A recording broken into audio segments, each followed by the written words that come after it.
හරි. ළමයි මේ වීඩියෝ එක 7 වසරේ කට්ටියට මට රෙකෝඩ් කරන්න අමතක වෙලා දැන් ආයෙ පාරක් රෙකෝඩ් කරන්න වෙනවා. හරි. මම කියලා දෙන්නම්. ඒතර මේකට ඔයාලා මම කලින් දාපු 6 වසරේ වීඩියෝ දෙක බලලා ඉන්න ඕනේ. මොකද 6 වසරේ අන්තර්ගතයන් නැවත කතා කරන්නේ නැහැ. මෙතන 7 කොටස් ටික විතරයි මම කතා කරන්නේ. එතකොට මේ වීඩියෝ එක බලන්න ඔයාලා කොළ ටිකක් අරගෙන පේපර් එක ළඟට අරගෙන හරි වැරදිලාගෙන මේක ලියාගන්න. එතකොට ඔයාලට සම්පූර්ණ සිලබස් එක මතක් කරගන්න පුළුවන්. හරි. එතකොට පරිගණකයේ මොලේ ලෙස සැලකෙන ප්‍රධානම එකකය මොකක්ද කියලා අහනවා. තමයි පරිගණකයේ මොලේ කියලා හඳුන්වන්නේ අපි CPU එකටනේ. ඕකට අපි කියනවා මධ්‍ය සැකසුම් ඒකකය කියලා. ඔන්නල් ලියා ගන්න මතක නැත්නම් සෙන්ට්‍රල් මම මෙතනින් ලියන්නම් සෙන්ට්‍රල් processing unit මධ්‍ය සැකසුම් ඒකකය.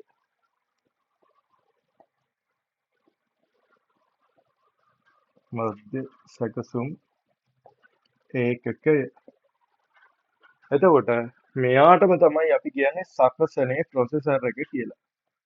සකසනය ප්‍රොසෙසර් එක කියන්නේ මෙයාටම තමයි. ඊට පස්සේ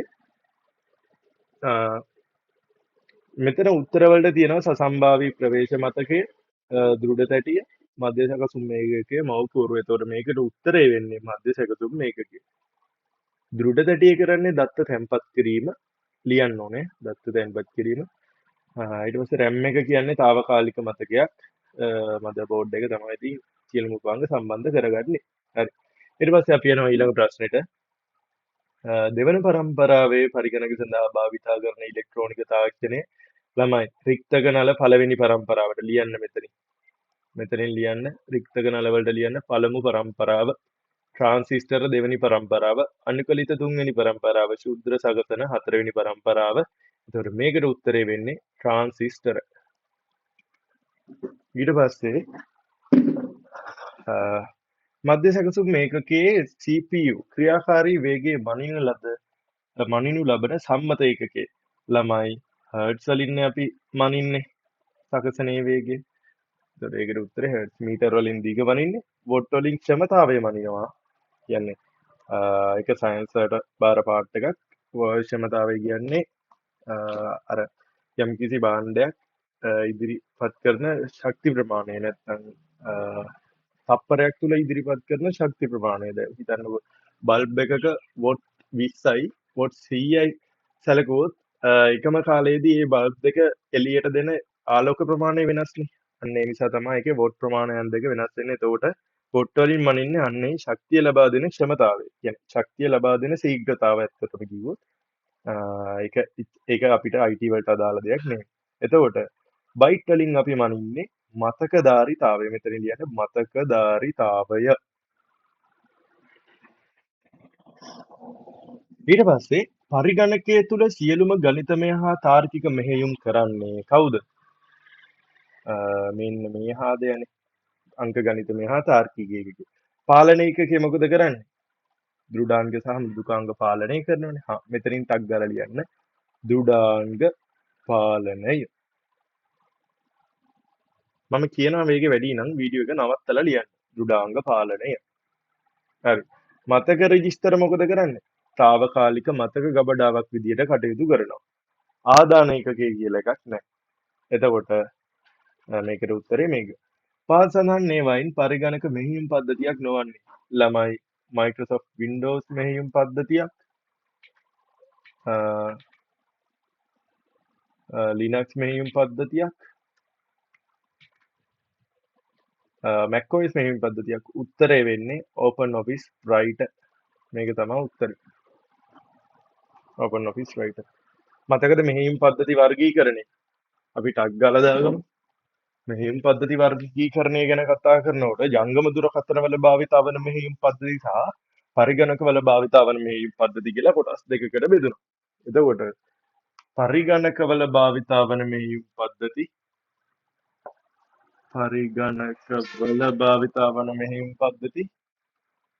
ජංගම දුරකථන වල භාවිත වන මෙහෙයුම් පද්ධති. පරිගණක වල භාවිත වන මෙහෙයුම් පද්ධති විදිහට අපිට ගන්න පුළුවන් Windows, Linux, Mac OS, Ubuntu, Fedora, තව වුණා Red Hat. ජංගම දුරකථන වල භාවිතා වන මෙහෙයුම් පද්ධති විදියට අපිට ගන්න පුළුවන් Android. Android හදන්නේ Google සමාගමෙන්.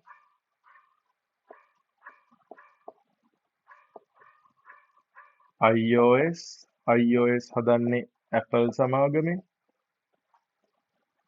ඊට පස්සේ තියෙනවා BlackBerry. මතකද අපි කතා කරා කට්ටිය BlackBerry ෆෝන් උත් ගෙනාවා. ඊට පස්සේ Windows Mobile.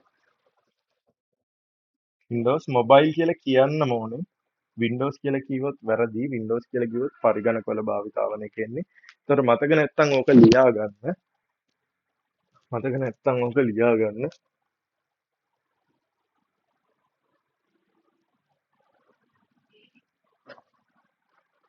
හරි. ඊට පස්සේ අපි යන් ඊළඟ ප්‍රශ්න ජංගම දුරකථන මොබයිල් ෆෝන් සඳහා බහුලව භාවිතා වන මෙහෙයුම් පද්ධතිය කුමක්ද? එතකොට මේකට අපිට උත්තර දෙන්න පුළුවන් Fedora PC, MS DOS.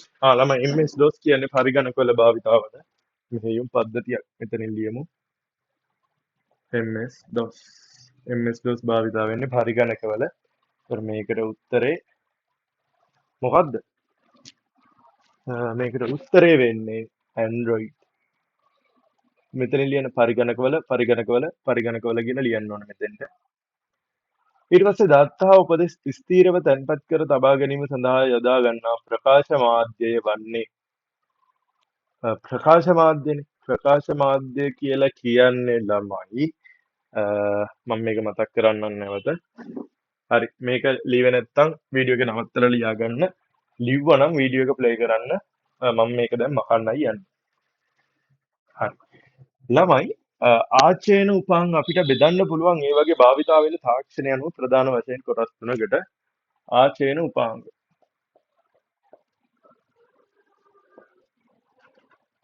ආචේන උපාංග අපිට බෙදන්න පුළුවන් කොටස් තුනකට. එකක් තමා චුම්බක මාධ්‍ය උපාංග. චුම්බක මාධ්‍ය උපාංග. දෙවැනි එක ප්‍රකාශ මාධ්‍ය උපාංග. තුන්වෙනි එක ඝන තත්ත්වයේ මාධ්‍ය උපාංග. ඝන තත්ත්වයේ මාධ්‍ය උපාංග. ළමයි චුම්බක මාධ්‍ය උපාංග වලට අපිට ගන්න පුළුවන් දෘඩ තැටි, සුනම්‍ය තැටි, චුම්බක පටි. එතකොට පරණම එක තමයි චුම්බක පටි කියලා කියන්නේ චුම්බක මේ චුම්බක පටි වල ධාරිතාවය ඊටාම විශාල. හොඳට මතක තියාගන්න. චුම්බක පටි, දෘඩ තැටි, පාරේ වාහන යන ළමයි ගණන් ගන්න එපා. චුම්බක තැටි, දෘඩ තැටි, ඊට පස්සේ තියෙනවා සුනම්‍ය තැටි. සුනම්‍ය තැටි. හරි. හાર્ඩ් ඩිස්ක් ඩ්‍රයිව් කියන්නේ මේකම තමයි. හાર્ඩ් ඩිස්ක් ඩ්‍රයිව් HDD කියලා ගැටියෙන් ලියන්න. ඊට පස්සේ ප්‍රකාශ මාධ්‍ය වලට අපිට ගන්න පුළුවන් සංයුක්ත තැටි. සංයුක්ත මේවට සංගත තැටි කියලා කියනවා. සංගත තැටි. මේවට කියනවා compact disk. compact disk. CD කියන්නේ මේකට. ඊට පස්සේ ආයෙ තියෙනවා සංඛ්‍යාංක බහුවිධ තැටි. මතකද? සංඛ්‍යාංක බහුවිධ තැටි. ඒකට කියනවා digital versatile disk. digital versatile disk. මේකට අපි කෙටියෙන් කියනවා DVD කියලා. ඊට පස්සේ Blu-ray තැටි. Blu-ray තැටි.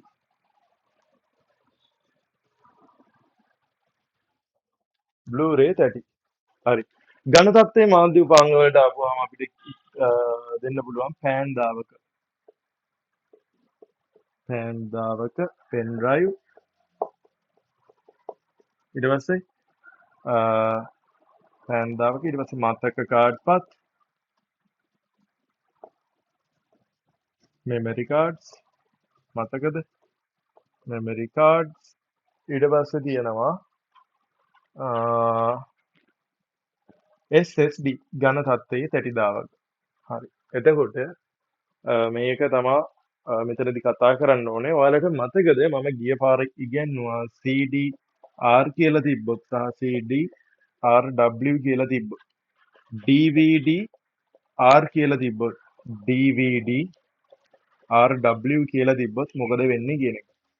DVD R කියන්නේ ළමයි රෙකෝඩබල්. DVD R කියලා කියන්නේ රෙකෝඩබල්. ඒ කියන්නේ දත්ත ලියන්න පුළුවන්නේ එකපාරයි. දත්ත ලියන්න පුළුවන්නේ එකපාරයි. දත්ත වරක් පමණක් ලිපිය හැක. RW කියන්නේ rewritable. ඒ කියන්නේ දත්ත මකමින් කිහිප වරක් නැවත ලිවිය හැකි. නැවත ලිවිය හැකි. තොර ඒකට උත්තරේ ඔන්න ඕක. හරි. ඕකේ විවරණය දාගන්න. ඕක ලියා ගන්න අනිවාර්යෙන්. එතකොට වීඩියෝ එක නවත්තලා ලියා ගන්න. මම යනවා ඊළඟ ප්‍රශ්නෙට. හරි. එතකොට ළමයි මේකට ඔයාලට උත්තරේ දෙන්න පුළුවන් කොහෙන් යවුවත් දත්ත ආශ්‍රයනේ දත්ත හා තොරතුරු විස්තරීයව තැන්පත් කර ගැනීම සඳහා යොදා ගන්නා ප්‍රකාශ මාධ්‍ය මොකක්ද? ප්‍රකාශ මාධ්‍ය වලට මෙතන තියෙන CD විතරයි. එතකොට දෘඩ තැටිය මොකද්ද? චුම්බක මාධ්‍යනේ. මෙතනින් ලියන්නේ චුම්බක මාධ්‍ය. පෑන්දාවකේ ඝන තත්ත්වයේ මාධ්‍ය. නම්‍ය තැටිය චුම්බක මාධ්‍ය කියලා ලියන්න. හරි. මම යනවා ඊළඟ ප්‍රශ්නෙට. ගොනුවක් තැන්පත් කර තැබීම සඳහා යොදා ගන්නා ස්ථානය ළමයි දත්ත තැන්පත් කරන ස්ථානයට අපි නමක් කියනවා. දැන් මේක ලියාගත්තේ නැති අය වීඩියෝ එක නවත්තලා ලියන්න. මම මේක මකන්න යන්නේ. ලියලා ඉවර වෙලා වීඩියෝ එක ප්ලේ කරන්න. දත්ත තැන්පත් කරන ස්ථානයට අපි නමක් කියනවා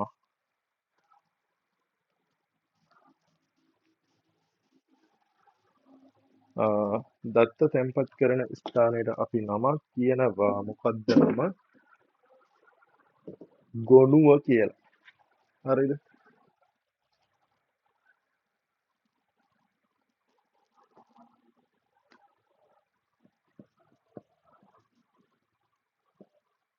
දත්ත තැන්පත් කරන ස්ථානය මොකද්ද? දත්ත තැන්පත් කරන ස්ථානයට තමයි අපි කියන්නේ ගොනුව. ෆයිල්. ඊට පස්සේ ගොනු තැන්පත් කරන ස්ථානයට අපි කියනවා ගොනු තැන්පත් කරන ස්ථානයට අපි කියනවා බහාලුම ෆෝල්ඩර්.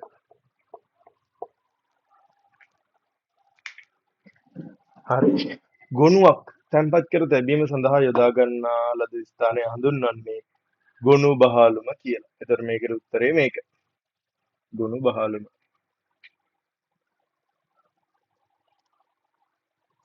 ගොනු බහාලුම.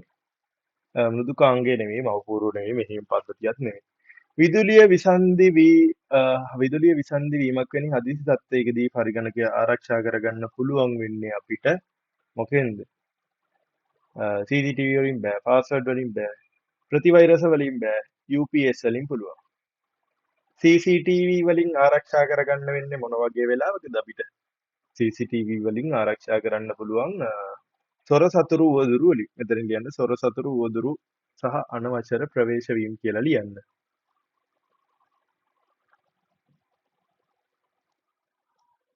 සොර සතුරු උවදුරු සහ අනවසර ප්‍රවේශ වීම. ඊට පස්සේ පරිගණන එතකොට මුරපද වලින් කියන්නේ අපිට දත්ත ආරක්ෂා කරගන්න පුළුවන් නේ පාස්වර්ඩ් දාලා. ප්‍රතිවෛරස මෘදුකාංග වලින් අපිට ආරක්ෂා කරගන්න වෙන්නේ පරිගණක වෛරස් වලින්. එහෙම නැත්නම් අනිෂ්ට මෘදුකාංග malicious software වලින් තමයි අපිට මේවා කරගන්න වෙන්නේ. ආරක්ෂා කරගන්න. එතකොට මේකට උත්තරේ UPS. පරිගණක පද්ධතියට හානි කළ හැකි අනිෂ්ට මෘදුකාංගයක් සඳහා උදාහරණයක් වන්නේ පරිගණක වෛරස. අනිෂ්ට මෘදුකාංග වර්ග ටික මතකද? අනිෂ්ට මෘදුකාංග තිබ්බ මොනවද? අපි 4ක් වර්ග ඉගෙන ගත්තා. ඊට වඩා තියෙනවා අනිෂ්ට මෘදුකාංග. අපි කියනකොට මැල්වයා නැත්නම් malicious software කියලා කියනවා. උදාහරණ තමයි පරිගණක වෛරස, පරිගණක worms,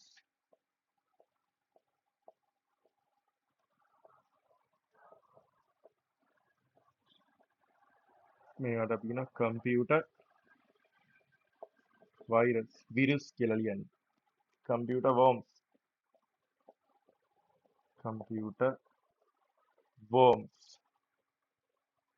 ඊට පස්සේ තුන්වෙනි එක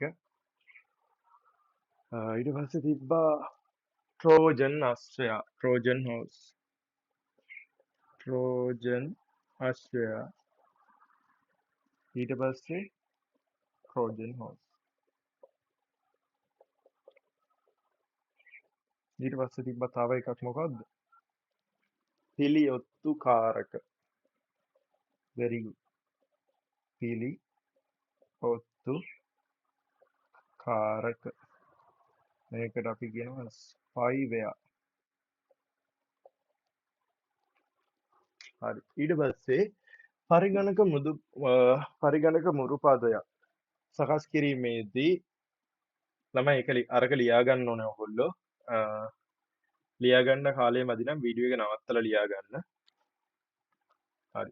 පරිගණක මෘදුකාංගයක් පරිගණක මුරු පදයක් සකස් කිරීමේදී වඩාත් ආරක්ෂිත වන්නේ කුමන ක්‍රමයේද?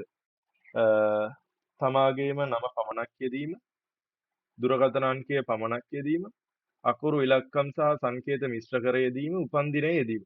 ළමයි උපන්දිනය යොදන්න හොඳයිද? නෑනේ. උපන්දිනය යොදන්න හොඳ නෑ. එතකොට උපන්දිනය යොදන්න හොඳ නෑ ළමයි.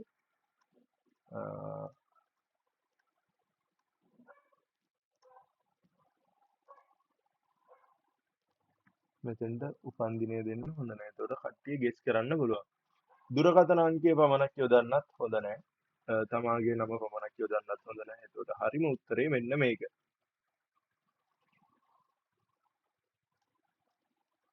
මෙන්න මේක තමයි උත්තරේ.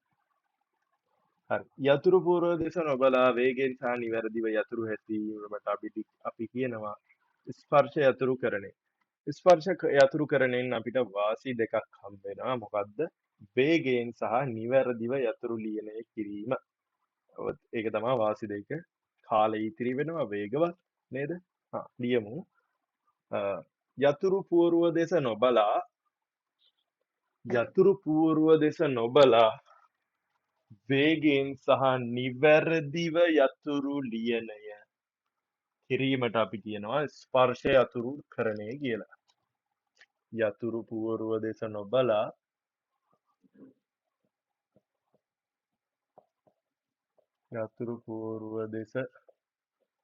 නොබලා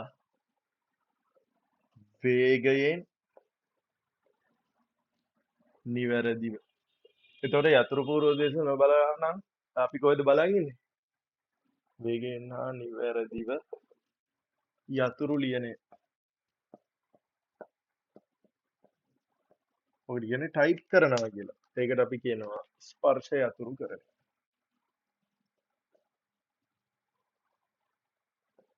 ස්පර්ශ යතුරුකරණය.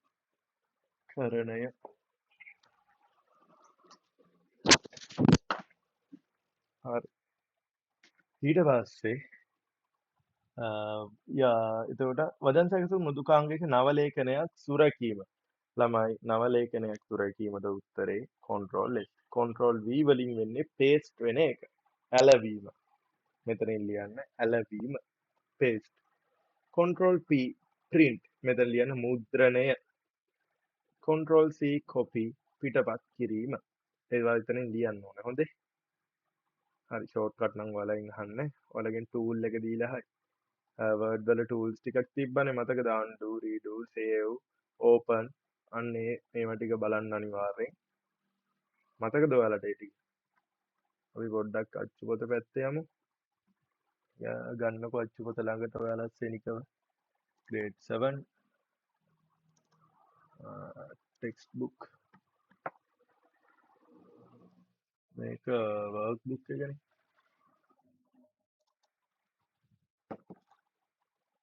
මේක නේද workbook එක.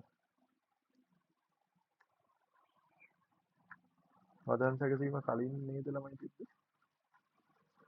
නෑ පස්සේනේ.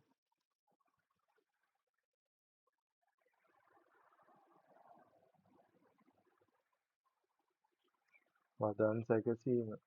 හරි. ඔයාලගේ මේවා ටික අහන්න. tool ටික අහවි. ඊට පස්සේ මේ වදන් සැකසුම් ස්පර්ශය අතුරු කරන එක ගැන අනිවාර්යෙන් අහනවා.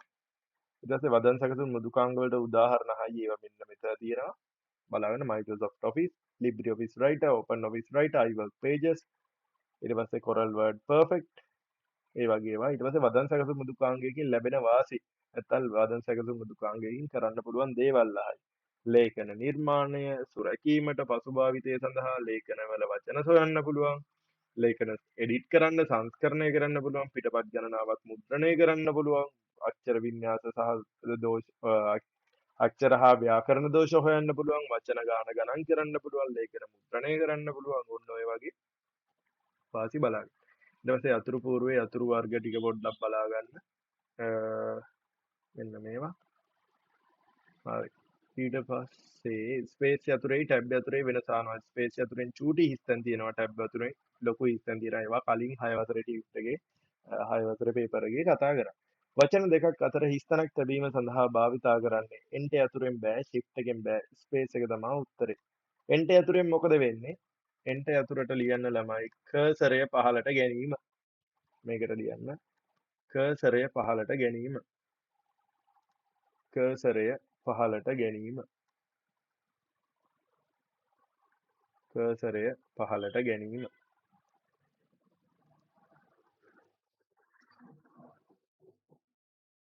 කර්සරය පහළට ගැනීම. ඊට පස්සේ shift එකෙන් මොකද කරන්නේ? කැපිටල් ලකුරු යතුරු ලියන්නේ. මෙතන ලියන්න. කැපිටල් ලකුරු යතුරු ලියන්නේ.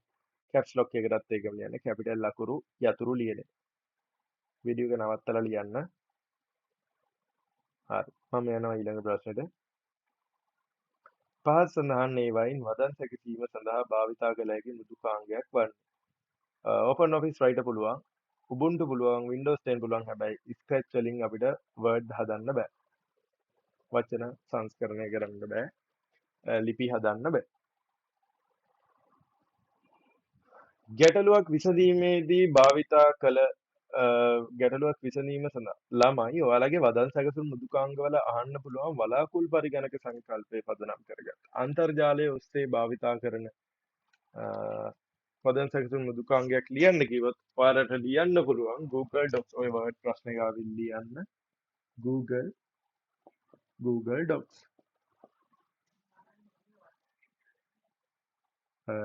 මේක මොකක්ද කරන්නේ? අන්තර්ජාලය ඔස්සේ සහ අන්තර්ජාලය ඕනේ මේක පාවිච්චි කරන්න. හරිද? වලාකුළු පරිගණක සංකල්පය කියවත් හරිය. වලාකුළු පරිගණක. ඒ කියන්නේ ළමයි මේ Google Docs කියන software එක install කරලා තියෙන්නේ අපේ computer එකේ නෙවෙයි. ඉන්ටර්නෙට් එකේ තියෙන සේවාදායක පරිගණකයක තමයි මේක install කරලා තියෙන්නේ. එතකොට අපේ කම්පියුටරේ සම්පත් වැය වෙන්නේ නැහැ මේ Google Docs වගේ softwares පාවිච්චි කරද්දී අපිට ඉන්ටර්නෙට් විතරයි ඕනේ. ඒතර පරිගණකයේ සම්පත් වැය වෙන්නේ නැහැ මේ වෙලාවේදී. ඊට පස්සේ ගැටලුවක් විසඳීම සඳහා අනුගමනය කළ යුතු පියවර අනුක්‍රමිකව සහ තර්කානුකූලව ගොඩනැගීම හඳුන්වන්නේ ළමයි මේකට කියන්නේ අපි ඇල්ගොරිතමයක් කියලා. එතකොට ඇල්ගොරිතමයක් ඉදිරිපත් කරන්න පුළුවන් ක්‍රම දෙකක් තියෙනවා. ඔයාලට මතකද? එකක් තමා ව්‍යාජකේත, අනිත් එක ගැලවීම් සටහන්. එතකොට ව්‍යාජකේත ගැන අපි 11 වසරෙන් ඉගෙන ගන්නවා. 6 සහ 7 ඉඳන් පන්තිවල අපි ගැලීම් සටහන් ඉගෙන ගන්නවා.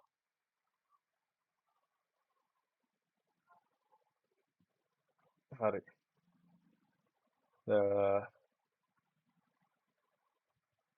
ගැටලුවක් විසඳීමේ පියවර අනුපිළිවෙලින් ඉදිරිපත් කිරීමේ ක්‍රමවේදය ඇල්ගොරිතමයක් වේ. ලියාගන්න. ගැටලුවක් විසඳීමේ පියවර අනුපිළිවෙලින් ඉදිරිපත් කිරීමේ ක්‍රමවේදය ඇල්ගොරිතමයක් වේ. ඇල්ගොරිතම ඉදිරිපත් කළ හැකි ආකාර දෙකකි. ඇල්ගොරිතම ඉදිරිපත් කළ හැකි ආකාර දෙකකි.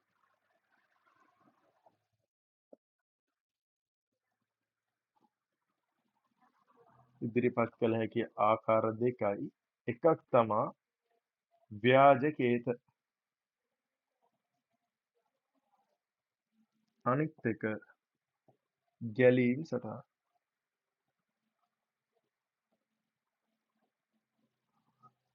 ගැලීම් සටහන්. මේවා අපි ඉගෙන ගන්නවා 11 වසරේදී. ගැලීම් සටහන් අපි ඉගෙන ගන්නවා ගැලීම් සටහන් අපි ඉගෙන ගන්නවා ළමයි 6 ඉඳන් 6 7 8 9 10 11 ඔක්කොගේම තියෙනවා 10 වසරේ අරුණාම 11යි තියෙනවා. හරි. ඊට පස්සේ ගැලීම් සටහනක් ඇඳීමේදී ආරම්භය සහ අවසානය. ළමයි ඔයාලට මතකද මේවා? මෙන්න මේ හැඩේ මතක නැත්තම් ලියා ගන්න. මතක නම් ඒත් ලියන්න. මේ හැඩේ මොකද්ද? මේකට අපි කියනවා ඕවලේ කියලා. හරිම ඕවලේ මෙන්න මේ හැඩේ බිත්තරයක් හැඩේ. ඊට මෙහෙම මේවත් තියෙනවා. මේක අපි ගන්නෙ මේක ඕවලය. මේක ගන්නෙ ආදානය සහ ප්‍රතිදාන ඉන්පුට් අවුට්පුට්. ඊට පස්සේ මේ හැඩය අපි ගන්නෙ ක්‍රියාවලි නැත්තම් සැකසීම process.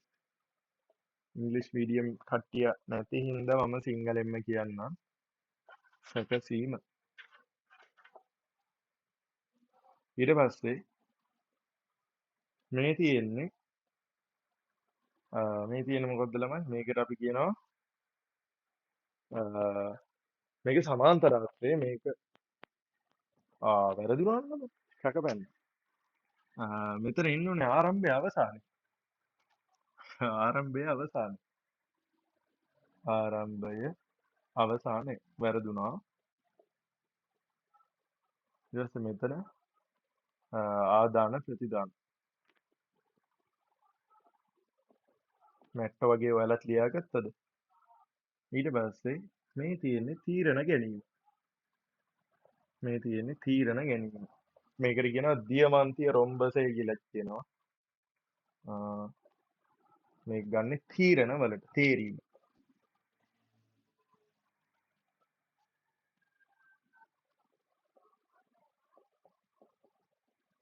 සිලෙක්ෂන්. ඊට පස්සේ මේ තියෙන්නේ දත්ත ගැලීම. දත්ත ගැලීම. හරි. ගැලීම් සටහන් අපි ඇඳලා තියෙනවානේ. අපිට මේ පාර පොඩ්ඩක් අමාරු වුණොත් අමාරු වෙන්නේ මෙන්න මේ ස්ක්‍රැච් වලින් ඇහුවොත් ස්ක්‍රැච් අපිට කරන්න කාලේ මදි වුණා. ඒක උඩින් පල්ලෙන් කියලා දෙන්න පුළුවන් පාඩමක් නෙවෙයි. හරි වැදගත් පාඩමක්. මෙන්න මේ වගේ. එහෙනම් ගොඩක් දුරට අහන එකක් නැහැ. මම ඔයාලට ස්ක්‍රැච් වලින් වීඩියෝ එකක් හරි හදලා දාන්න එළි වෙන්න කලින් බලලා යන්න. මේවයි ගැලීම් සටහනක් ඒවි බොහෝ දුරට මේ ස්ක්‍රැච් ප්‍රැක්ටිකල්ස් කරනවා අපි වාර විභාගයෙන් පස්සේ. එතකොට මේ වීඩියෝ එක බලලා යන්න. හරි. එතකොට ඕකේ. ගැලීම් සටහනක් ඇඳීමේදී ආරම්භය සහ අවසානය දැක්වීමට භාවිතා කරන ජ්‍යාමිතික හැඩතලය ඕවල් ආකාරය. ඍජුකෝණාශ්‍රය මොනවටද පාවිච්චි කරන්නේ? මෙතනින් ලියන්න ක්‍රියාවලි. දිගමන්ති අඩිය තීරණ ගැනීම. සමාන්තරාශ්‍රය ගන්නේ ආදාන සහ ප්‍රතිදාන වලට. ඇල්ගොරිතමයක ඇති උපදෙස් එකකින් පසු එකක් පිළිවෙලින් සිදුවීමේ පාලන ව්‍යුහය කුමක්ද? ඇල්ගොරිතමයක ඇති උපදෙස් එකකින් පසු එකක් පිළිවෙලින් ක්‍රියාත්මක වෙනවට අපි කියනවා අනුක්‍රමය කියලා. හරිද? අනුක්‍රමය තමයි මේක කියන්නේ. තේරීම කියන්නේ කොන්දේසියක් මත පදනම්ව ක්‍රියාත්මක වන දිශාව තීරණය කරන පාලන ව්‍යුහවලට. පුනර්කරණය කියන්නේ උපදෙස් නැවත නැවත සිදුවීම. තේරීමට අපි ලියා ගමු. යම් කොන්දේසියක් මත පදනම්ව ක්‍රියාත්මක විය යුතු උපදෙස් තීරණය කරනු ලබන ක්‍රියාත්මක වන උපදෙස් තීරණය කරනු ලබන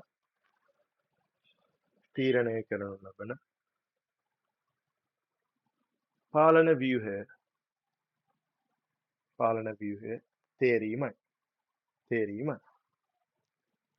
හරි. ඊට පස්සේ පුනර්කරණය කියන්නේ යම් කොන්දේසියක් මත පදනම්ව දැන් ඔයාලට ලියන්න බැයි නම් වීඩියෝ එක නවත්තලා ලියන්න ඕනේ. යම් කොන්දේසියක් මත පදනම්ව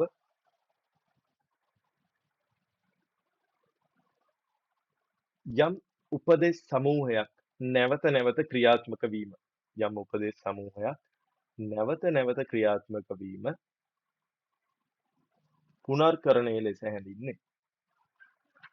පුනර්කරණය ලෙස හැඳින්වේ. හරි. ළමයි ක්‍රමලේඛයක් ලිවීමේදී ඇතිවන දෝෂවලට දෝෂ හඳුන්වනවා අපි බග්ස් කියලා.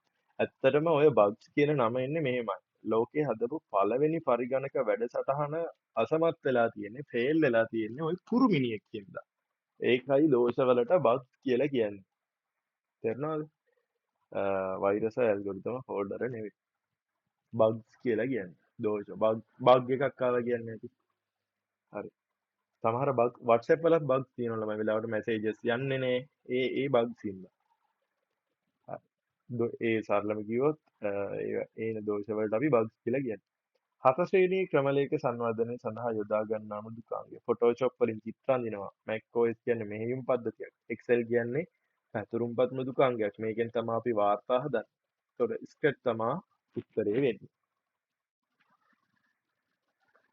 හරි.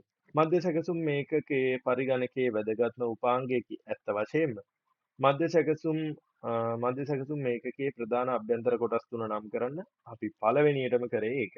ඊට පස්සේ පරිගණකයේ පරම්පරා 4ක් භාවිතා කළ ඉලෙක්ට්‍රෝන තාක්ෂණයන් පහත පරිදි යුගල වශයෙන් නෙමෙයි පහත පරිදි දක්වන්න. පළමු පරම්පරාවේ තාක්ෂණය රික්තක නල. දෙවන පරම්පරාවේ තාක්ෂණය ට්‍රාන්සිස්ටර්. තෙවන පරම්පරාවේ තාක්ෂණය අනුකූලිත පරිපථ. සිවන පරම්පරාවේ තාක්ෂණය ශුද්‍ර සගසන. මධ්‍ය සැකසුම් මේකකයේ හෙවත් CPU කාර්යයන් දෙකක් කෙටියෙන් ලියා දක්වන්න. හරි. එයා මොකද කරන්නේ? දත්ත සකස් කිරීම කරනවා.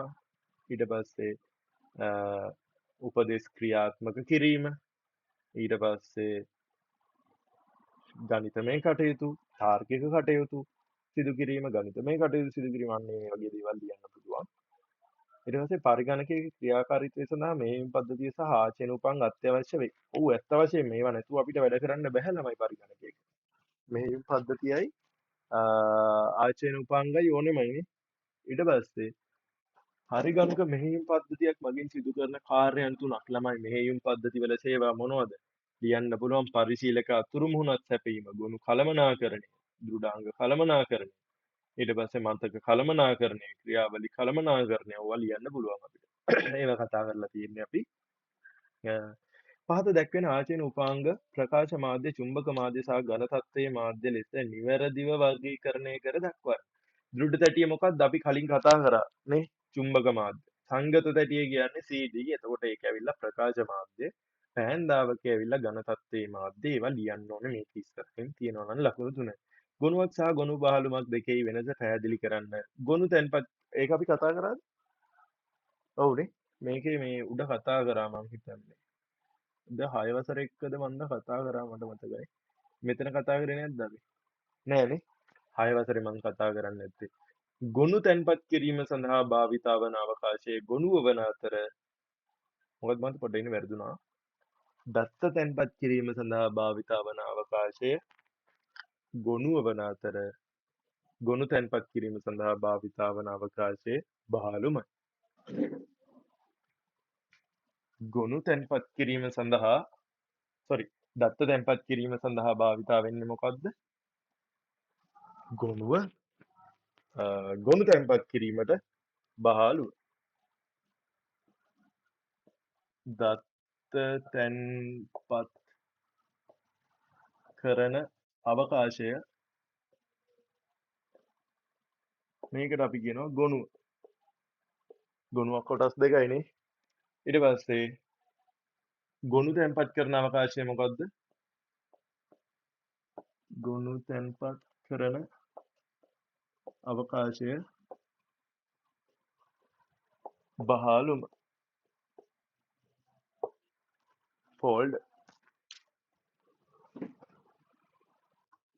ඊට පස්සේ ගොනුවක් සහ බහලුමක් ඒක පැහැදිලි කරන්න. හරි. පරිගණක පද්ධතිය ආරක්ෂාව සහ වදන් සැකසීම ඇසුරින් උත්තර ලියන්න තියෙනවා. පරිගණකයක භාවිතා කළ හැකි පරිගණකයට හානි කළ හැකි අනිෂ්ට මෘදුකාංග වර්ග දෙකක් නම් කර.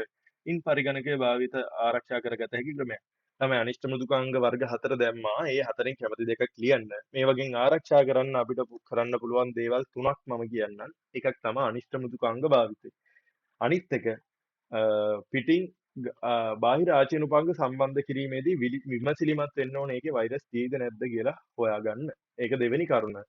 තුන්වෙනි කරුණ ඇවිල්ලා අපි ඉන්ටර්නෙට් යද්දී පරිස්සම් වෙන්න ඕනේ අනාරක්ෂිත වෙබ් අඩවි වලින් වැළකී ඉන්නවා නම් අපිට වෛරස් එන්නේ නැහැ. එතකොට ඔන්න ඔය කරුණු තුන ඔයාලා ලියා ගන්න වීඩියෝ එක නවත්තලා ලියා ගන්න බැරි වුණා නම් වීඩියෝ එක චුට්ටක් මුලට අරගෙන ආපහු ප්ලේ කරලා අහන්න. එතකොට හරි. ඊට පස්සේ ඒක අනිවාර්යෙන් ලියා ගන්න මේ පාර විභාගෙට අහන්න පුළුවන්. පරිගණක විද්‍යාගාරයක් තුළදී භෞතික ආරක්ෂාව වෙනුවෙන් සිසුන් විසින් අනුගමනය කළ යුතු යහපත් පුරුදු තුනක් ලියන්න.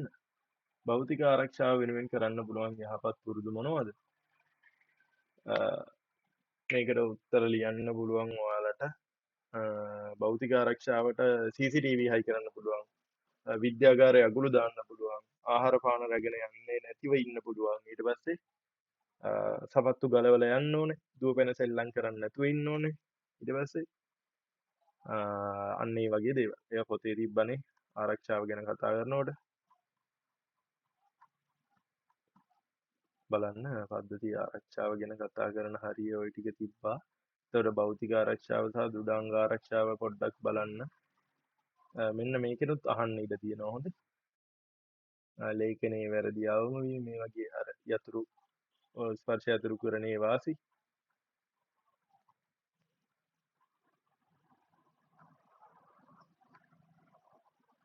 මේ තර්ජන ටික එහෙම පොඩ්ඩක් බලා ගන්න අපි මේවා මතක් කරා ක්ලාස් වල. ඊට පස්සේ වදන් සැකසුම් මෘදුකාංගයක් භාවිතයෙන් ලේඛනය සකස් කිරීමේදී සාමාන්‍ය ලේඛනයකට වඩා ලැබෙන වාසි. අපිට වචන ප්‍රමාණය ගණින්න පුළුවන්. 1යි. ඊට පස්සේ ව්‍යාකරණ දෝෂ සහ අක්ෂර වින්‍යාස දෝෂ හොයාගන්න පුළුවන්. 2යි. ඊට පස්සේ පිටපත් ඕනෑම ප්‍රමාණයක් මුද්‍රණය කරගන්න පුළුවන්. 3යි. ඊට පස්සේ අපිට මොනවද පුළුවන්? තව ගොඩක් තිබ්බා. ඊට පස්සේ මේ තියෙන ලේඛන සංස්කරණය කරන්න පුළුවන්. ඊට පස්සේ ලේඛන නිර්මාණය කරන්න පුළුවන්. ඔන්න ඔය වගේ දේවල් ටිකක් ලියලා දාන්න. එතකොට එතන වාසි 4ක් ලියන්න තියෙන්නේ. ගැටලුවක් විසඳීම සඳහා ක්‍රමලේඛ සංවර්ධනය යටතේ ගැලීම් සටහන් භාවිතා කරේ ඇල්ගොරිතමයක් යන කුමක්දයි කෙටියෙන් හඳුන්වන්න. යම් වැඩසටහනක උපදෙස් පිළිවෙලින් ඉදිරිපත් කිරීමේ ක්‍රමවේදය අනුපිළිවෙලින් ඉදිරිපත් කිරීමේ ක්‍රමවේදයට අපි කියනවා ඇල්ගොරිතමයක් කියලා. ලියාගන්න. ගැටලුවක් විසඳීමේ පියවර නැත්නම් වැඩසටහනක පියවර අනුපිළිවෙලින් ඉදිරිපත් කිරීමේ ක්‍රමවේදයට අපි කියනවා ඇල්ගොරිතමයක් කියලා. ඊට පස්සේ ගැලීම් සටහනක පාත නිරූපණය හැඩතලවල කාර්ය කුමක්ද කියලා ලියනවා. ඕවලේ මොකක්ද? ආරම්භය සහ අවසානය. සමාන්තර ආශ්‍රය, ආදානය සැකසීම, සමන්තරස්යෙන් ආදානයයි ප්‍රතිදානයයි ඍජුකෝණාශ්‍රය සැකසීම දියමන්තිය තීරණ සංඛ්‍යා දෙකක් එකතු කර ඒවාගේ එකතුව සෙවීම සහ ප්‍රතිදානය සඳහා ගැලීම් සටහනක් අඳින්නලු. හරි ළමයි ඔක මෙහෙමයි වෙන්නේ. සංඛ්‍යා දෙකක් මොකද්ද කරන්න වෙන්නේ? එකතුව ප්‍රතිදානය කරන්න ඕනේ. හරි අපි අඳිමු. එතකොට ආරම්භය.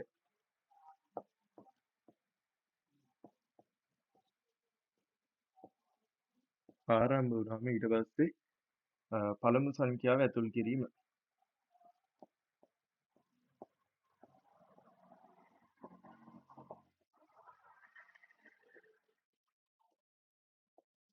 පළමු සංඛ්‍යාව ඇතුල් කිරීම. ඊට පස්සේ දෙවන සංඛ්‍යාව ඇතුල් කිරීම. දෙවන සංඛ්‍යාව ඇතුල් කිරීම. එන්නේ දෙවන සංඛ්‍යාව ඇතුල් කිරීම.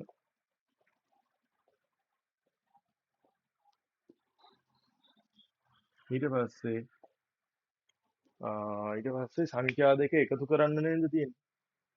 ඔව් එකතුවනේ. සංඛ්‍යා දෙකෙහි එකතුව. එකතුව ගණනය කිරීම. එකතුව ගණනය. එකතුව සමානයි පළමු සංඛ්‍යාව එකතු කිරීම දෙවන සංඛ්‍යාව.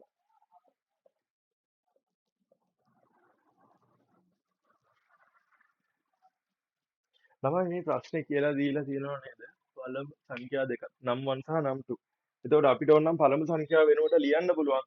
නම් 1 කියලා ලියන්නත් පුළුවන්. නම් 1 ඇතුල් කිරීම. නම් 2 ඇතුල් කිරීම කියලා ලියන්නත් පුළුවන් නේ. ඊට පස්සේ එකතුව ගණනය කිරීම. එකතුවට අපි කියනවානේ සම් කියලා. ඕකේ දීලා තියෙනවා. එතකොට සම් සමානයි නම් 1 එකතු කිරීම නම් 2. මේක ලියන්නත් පුළුවන් ඈ කිසිම ගැටලුවක් නැහැ. ඊට පස්සේ මේක වරහණක් ඇතුලේ දාමු. ඊට පස්සේ දැන් තියෙන්නේ එකතුව ප්‍රතිදානය කරන්න.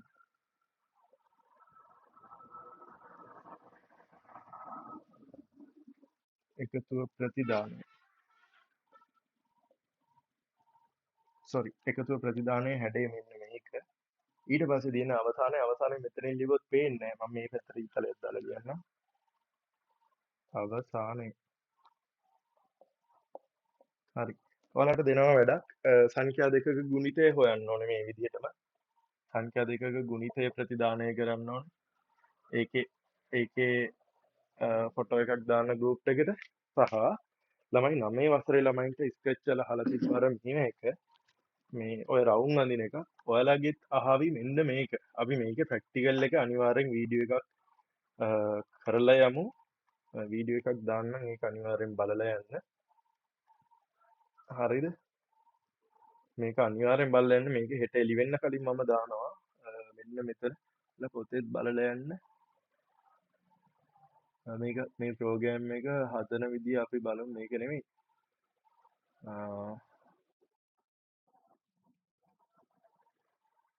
ඔව් මෙන්න මේකත් හොඳයි. ඔය වැඩසටහන් දෙකක් තුනක් අපි හදමු. හරි. මම ඒකේ වීඩියෝ එකක් දාන්නම්. දැන් වෙලාව 3:27යි 3:30ට ක්ලාස් එකක් තියෙනවා.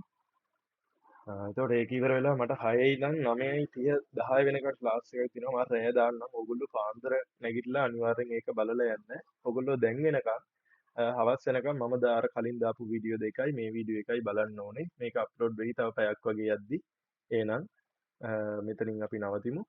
මේ පේපර් එක හරි තව පුළුවන් වුණොත් මම පේපර් ඩිස්කෂන් එකක් දාන්නම්. මම මේ ඇති ඉතින් අර මම දුන්නු පේපර් ටියුට් එකක් කරන්න අනිවාර්යෙන් ලකුණු ගන්න පුළුවන්. මොනවා හරි ගැටලුවක් තිබ්බොත් මැසේජ් එකක් දාලා තියන්න. හෙට උදේ 6 වෙන්න කලින් රිප්ලයි එකක් දාන්නම් මම. හරි. එහෙනම් හොඳට එක්සෑම් එක ලියන්න ළමයි ජය වේවා බුදු සරණයි. හරි අපි මෙතනින් නවතිමු.